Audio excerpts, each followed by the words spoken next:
मृत्यु के कितने दिन बाद आत्मा को मिलता है पुनर्जन्म जाने?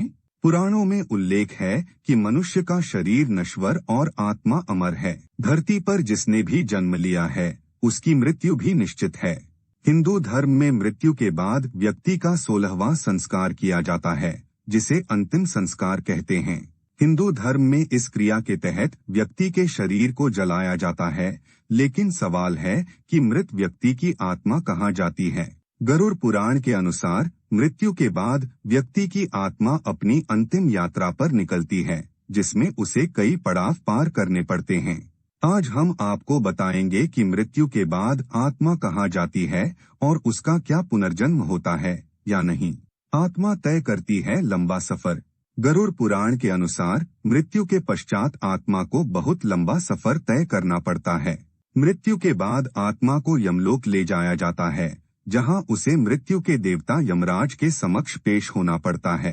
कहते हैं कि इस यात्रा में आत्मा को लगभग 86,000 योजन की दूरी तय करनी पड़ती है।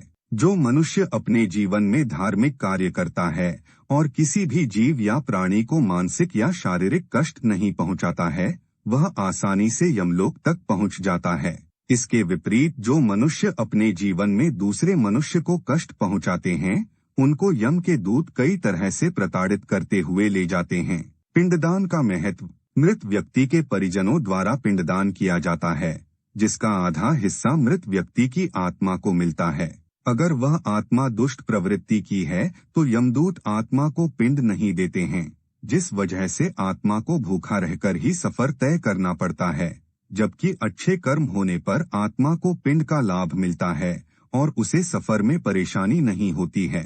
कर्मों के अनुसार मिलता है पुनर्जन्म। गरुड़ पुराण के अनुसार मनुष्य के कर्म ही उसके पुनर्जन्म को निर्धारित करते हैं। मनुष्य अपने जीवन में अच्छे कर्म करता है तो वह सांसारिक बंधनों से मुक्त होकर मोक्ष प्राप्त करता है। वहीं जो मनुष्य अपने जीवन में केवल पाप करता है, उसकी आत्मा को नरक में भेज दिया जाता है। मनुष्य के कर्मों के अनुसार उस आत्मा को यातनाएं दी जाती हैं। नरक में यातनाएं झेलने के बाद आत्मा को पुनर्जन्म मिलता है। पौराणिक शास्त्रों के अनुसार पुनर्जन्म मृत्यु के तीसरे दिन से लेकर 40 दिन में होता है।